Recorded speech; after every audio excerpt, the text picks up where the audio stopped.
Hello, everybody, and welcome back to the Anything Bagel podcast. Yeah, season 2, 2025. That's right. We are back, and we are bold and brave and bodacious. Yes, we're excited. We are excited. We're happy to be back here and ready to start a new year and ready to talk about a book that we are currently reading. Yeah. And anything else that comes along. Yes. Yep. Because that's what we do here. Yep. On Anything Bagel. What will come up. Yes. So we have decided to start the new year out a little different. And we are reading a book right now that has really spoken to both of us. Yes. And drawing out of the hat this time, we're going to just talk about what we've read, what we've learned, share some things. Yeah. And go from there.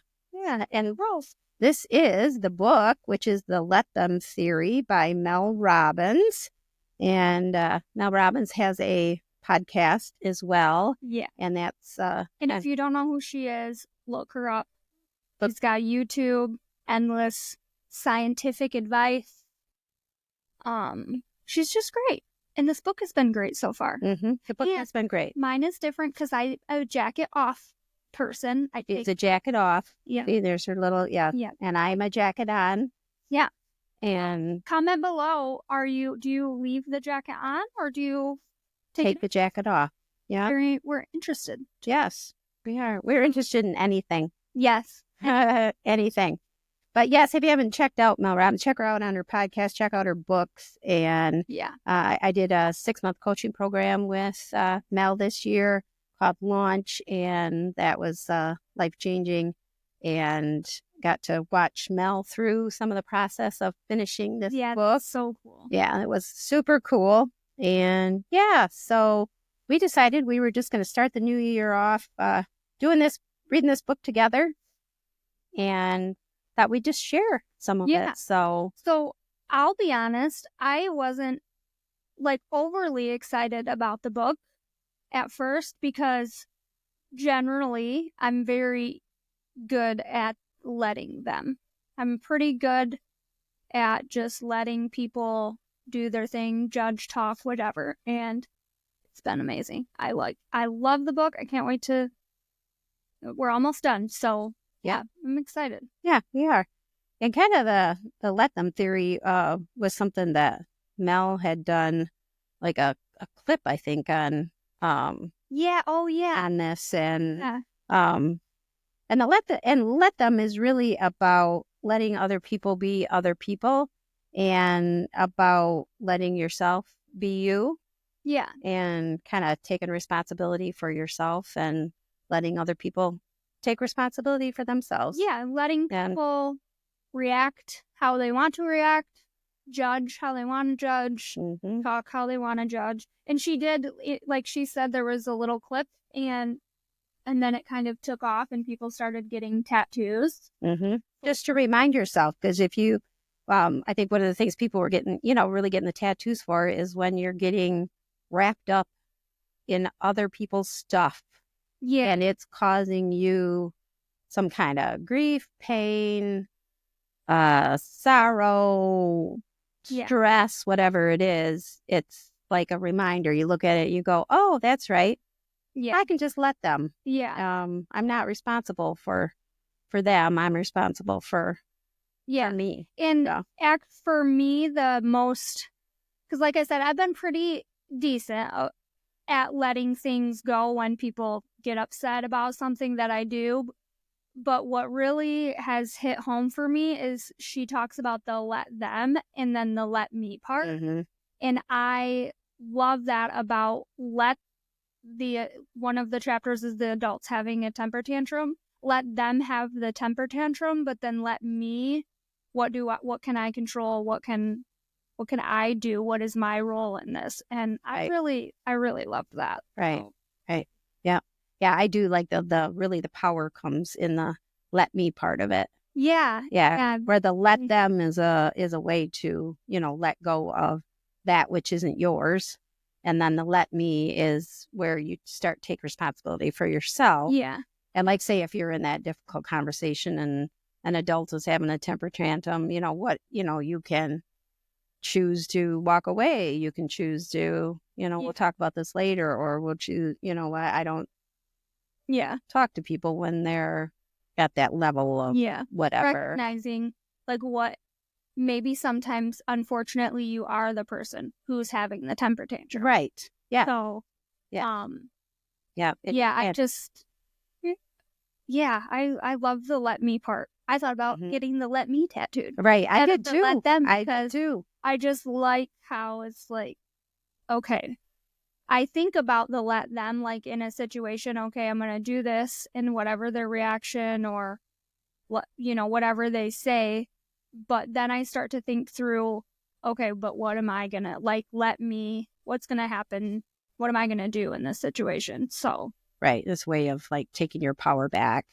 Also, the let them is kind of like a way to, you pause for a second and you say, let them, bring that into your mind. And that kind of is the pause.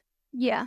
So that you don't put yourself like wrapped up in whatever it is, or react instead of respond. So you do that, let them, that lets your mind take that break for a minute. Yeah. And then let me. Yeah. And then that's where you can, choose your path that you're going to take with whatever it is. So it's kind of like, I've heard this saying and have said this saying for years about, what's my responsibility is, and I might have said it on the podcast before, is what's in my hula hoop.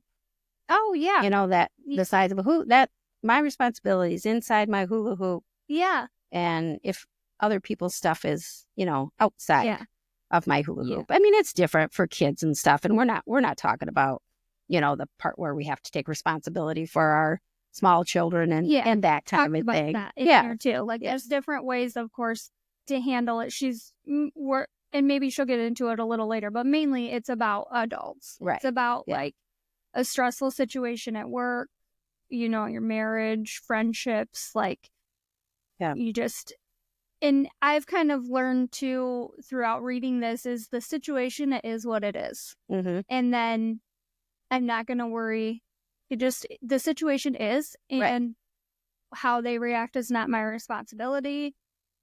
And it's just empowering. So that way you can just say what you need to say or an action that you need to take and move on and keep going with your life. Right. It's like living in reality really is what it comes down to too. It's like, say you're going to a family gathering, because I know she, talks about that and this, and that every time you go to like this family gathering, there's going to be this one person in the family. Yeah. There's going to be the one who's going to say something or do something or whatever that's, going to stir the pot or get you upset or whatever it is. And so you go into that situation in reality. You go into it knowing that is a possibility. And then you go and you say, you know what? Just let them. Yeah. Yeah. Let them do what it is that they're going to do, and then you figure out, because you can figure out your let me ahead of time. Yeah. When this happens, then I'll do this or whatever. But a lot of times we go into like some of those situations kind of in a dream world of what we fantasize this should look like, how we want it to look like. But reality does the way you think it's right. Like, so I want to touch on this because it kind of goes let them think bad thoughts about you. I really liked that because she talks about like people are going to have bad thoughts no matter what. And sometimes even your own family, your loved ones, like when, especially when you're making big life changes and just let them and move on because they're going to happen no matter what. But what are you trying to control someone else's thoughts? It's exhausting. Right. It gets you nowhere. Right. So, yeah. And she'll use the example of like, say you have a teenager and your teenager isn't always going to like you. Yeah. You're going to make decisions. You're going to tell them something, and they're going to have, thoughts, and you're going to have thoughts about your teenager. I mean, that's just the way it is. Yeah. And so you just let that happen, but it doesn't mean that you have to like take it personally or, anything like that. So, yeah. Yeah. Let's see. How about this one? Because we both liked this one is the right decision often feels wrong. Oh, yeah. that was a really, really good chapter that really kind of hit home with me. I hope you guys read this. Everybody needs this. Like I said, I thought at the beginning, I was like, man, I usually let things roll off my skin, so I wasn't too excited about it. Mm-hmm. And I just so far, like, the right decision. Yeah. Does feel wrong. Sometimes the right decision does feel wrong. And one of the example that she gives is somebody who calls into the podcast who is supposed to be getting married soon. Wedding plans are made, the deposits are done. Yeah, everything is ready to go. And this person is realizing that they shouldn't get married and marry this person.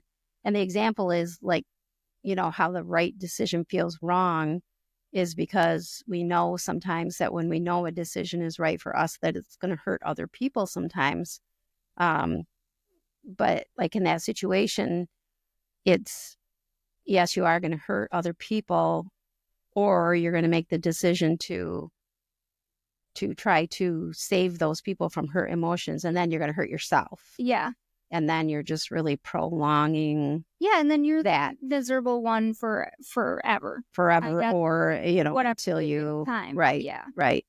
And that sometimes we just wrong for what, I mean, it feels like forever, but it's only feels wrong for the moment of time when you're making the decision and going through it. But there's always an end.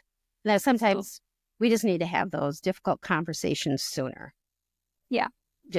We need to have them sooner. Yeah. Because because oftentimes you are just prolonging something that is going to happen anyway. Yeah. And then it's just even harder down the road. But and oftentimes the right decision for us does look wrong to other people. Yeah.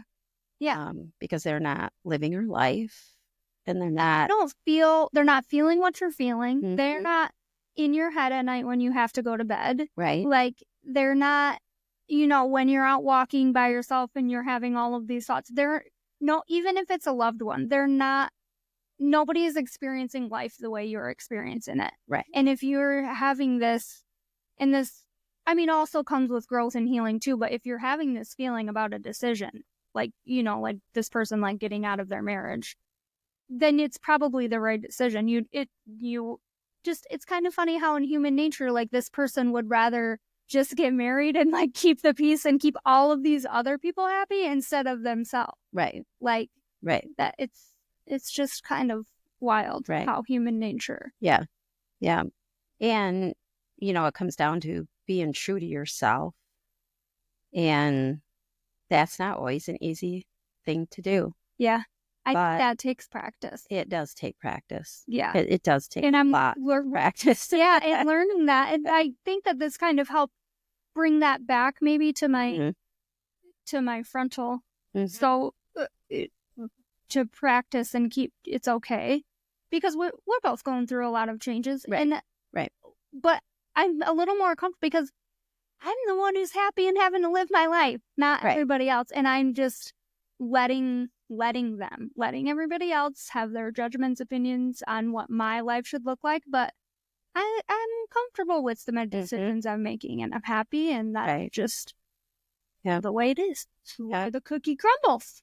And making a decision not needing other people's approval is not always an easy thing to do either. Right. But it is a way for you to be true to yourself. And I like this quote that she has in here. The more you let other people live their lives, the better your life gets. Yeah. Because when we're so wrapped up in everybody else's business, and we're wrapped up in everybody else's life, or we're trying to control and manipulate and keep the peace and walking on eggshells and, just doing all the things, we're like stressed out.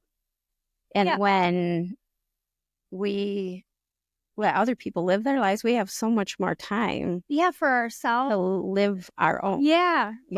To focus on our dreams. Goals. Right. Yeah. Yeah. It's just been.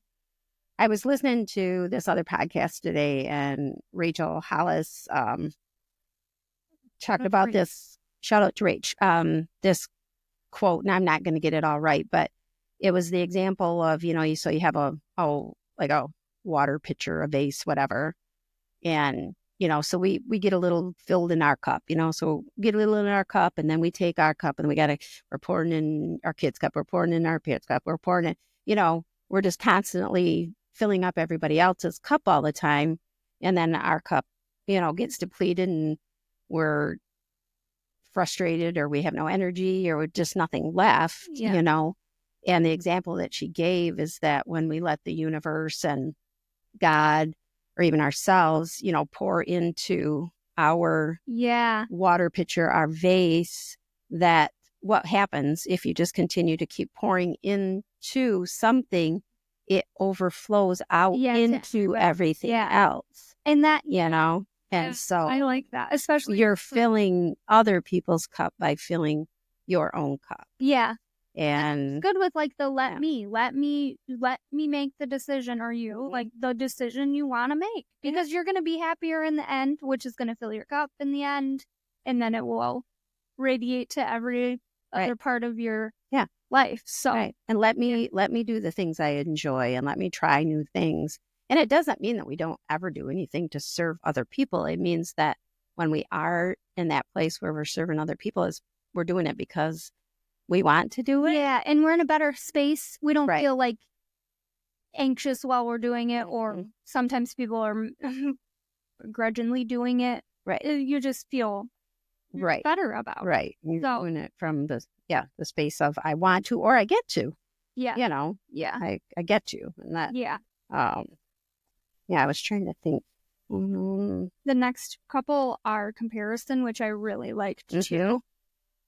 Because I think we've even talked about this in a podcast before, is just the chronic comparison with, social media. And it's just, unfortunately, it's just a fact of life where it's just a knee-jerk reaction. And the one chapter is about how to make comparison your teacher. Right. I really liked that. And Rachel did talk about that on her Ask Rach episode about, somebody was jealous about how good somebody was doing in their life. And why are you jealous? And it can just teach you so much and motivate. Like, what I got out of that is just to be motivated by whatever I'm comparing, because it always is going to come down to, you're not really jealous of the person or their success, or you shouldn't be. It's just about either their motivation to do what they're doing, or it's secretly your heart, your soul, that's what you wanted to do. Right. That's your passion. And and the reason that brings up those feelings of jealousy and stuff is that you're looking at someone doing it. And so it can be done. Right. Yeah. And it's just that person is doing the action steps. Yeah. That are moving it forward. Yeah. And we know that we could be doing that too. Yeah. So that was really. So if really you find yourself in comparison or comparing people, especially or being jealous of, or and you're seeing people on vacation, or somebody's getting a job, just really think about that, because it could be like you're missing out on your life's dream, right? Because you're not knowingly, you're just mad over here about, like, you're not really mad at the person, you're not really jealous, you're not really upset at their life, and you should listen to that, because you could change your whole life by stopping, quitting the job that you're at that you don't like, and going after something that is your soul's mission that you should be doing, instead of doing what you're doing. Making a new choice. Yeah. Because remember, we've talked about that before on here too, is that just because you made a choice doesn't mean you can't make another one. Yeah, and move. Yeah. This, will help you. Making that choice is, don't worry about, let your parents be mad at you for changing jobs, or let them judge you because you're all of a sudden, I quit being a nurse and I'm not a nurse anymore. Right. And I am doing a completely different job. Well, I'm sure many people, including loving family members, they probably were nervous, scared, like, what is she doing? Why would she do that? Because it is a good job and all of that. But I love what I'm doing. Right. And again, you're the one who has to sleep with yourself in your brain at night. Right. So, and what you're doing is filling your cup. Yeah. So, yeah. And what you were doing before was starting to drain your cup. Yeah. Yep. So, yeah. In a decision, you can always make another one. Yep. I know. That is like life-altering, freeing thing, isn't it? Yeah, it is. And I wish more people, because that's something like I'm trying to teach Lexus. Like, you're only one decision. It's not, hardly ever is it ever a permanent decision, of course, unless there's certain things in the world that are permanent decisions. Right. But you can always go back to the crappy job. You can always, you can always go back. You can always go forward. You can always change. Right. You're always, yes, no, do something else. Mm-hmm. And don't worry. Let them. Don't worry about let them. What other people, just worry about your cup. Right. Let me take the next step. Let me try the new thing. Let me, That reminds me too of the chapter about motivating other people to change. Is kind of like that, where, oftentimes when we have somebody in our life and we want them to change and act differently or do something differently or lose weight or go to the gym or whatever it is that we want them to do, that, we can sit and say it. We're hearing things. We can sit. I think I see somebody back there. We're in the middle of recording. That was a teenager, wasn't it? Yeah, that was a teenager.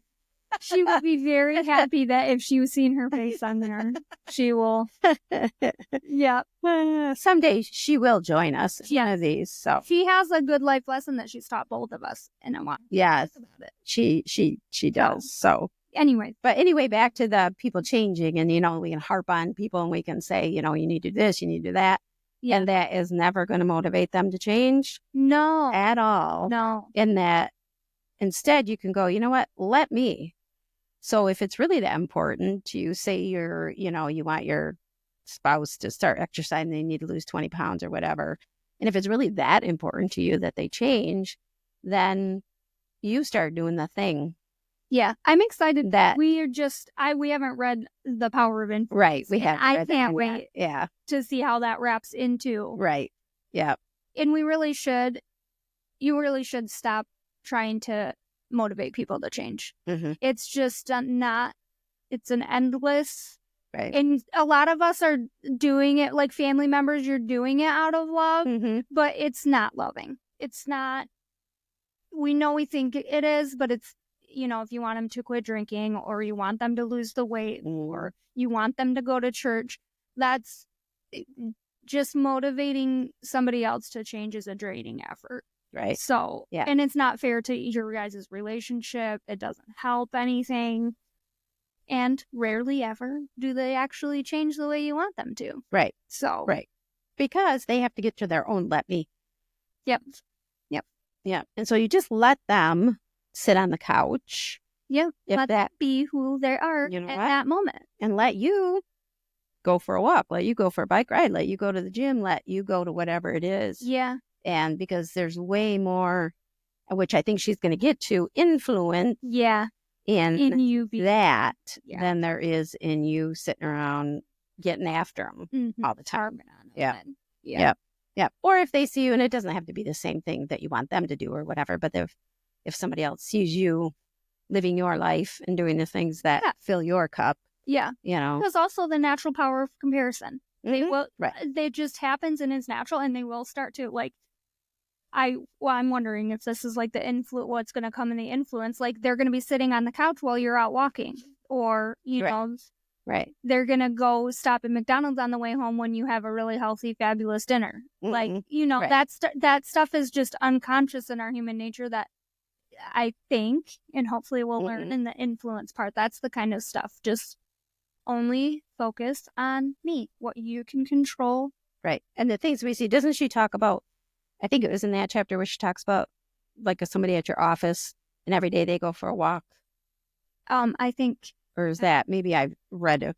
But anyway, if every day you're at work and one person leaves the office and goes for a walk and they're like, they come back all refreshed and happy and light. And then you are the kind of person that sits at your desk and you never get out of the office and you're eating at your desk while you're working and whatever, and then you're tired or whatever. And the more you watch that other person, doing that thing, and you're watching them feel good, that sooner or later, you're gonna. But it has to come from, and maybe she does get into that a little bit. It has to be their idea. Yeah. And even though it's not really your idea, because you've watched that person do that, but as soon as you think, well, maybe I'll go for a walk. Yeah. I'll probably feel better if I do. Yeah. And it's like, then you think it's your decision, and then you're more apt to go do it. Yeah. So, I don't know. Which, real quick, while we're talking on that, she talks about how, and I already said this, if you're worried about, like, or if you're stuck in a space of change because somebody's already done something, or the way to just follow what other people are doing. Don't reinvent the wheel. Right. There's millions of information on the internet, and somebody's already wrote a book. That doesn't mean you shouldn't write a book. That's right. Or somebody's already started workout plan, or somebody's already a personal coach. Like, don't reinvent the wheel. Copy somebody else. Just make it the difference is you, not necessarily the product. Because nobody else has ever written the book that you wrote. Yeah. From your perspective, from your life, it can be on a similar topic. There's never going to be a book that you wrote unless you write it. Yeah. I think Jamie Kern-Lima talks about that in the Worthy book. You know, of that. No, nobody has ever written that book. Yeah. Yeah. Until you write the book, or you create the product, or to you, whatever it is. Yeah. So, if you're worried that everybody's done it before, maybe everybody but you. Yeah. And you haven't done it. Yeah. So, just do the thing. So, we'll come back for like the second half. Yep. And we are going to read another book for February. Yes. So, if you want to join us, let us know. Comment below, and we'll let you know what the book is, when we're going to start it. Right. And you can read along with it. And go grab a copy. Yeah. You can get a copy. It's a New York Times bestseller already. So not sure. It started just from an Instagram post that she did. Yeah. And then she did a whole, it's a theory. She studied it. Yeah. And talked to different people and different things. Yeah. And so get that. And then, if you would like to read along in the other book with us, that'd be awesome. Yeah. And if you get this book, let us know some of your comments and thoughts that you have about this. Yeah. And even if there's something, if you want to come on the podcast. Yeah. Tell us it. Come on the podcast and share some of what you got out of it. Yeah. And so it's not sponsored. We wish it was. It's not. She's just a good person, changing lives. And that's what we're doing. Yeah. That's what we want to do too. Yeah. And you know what?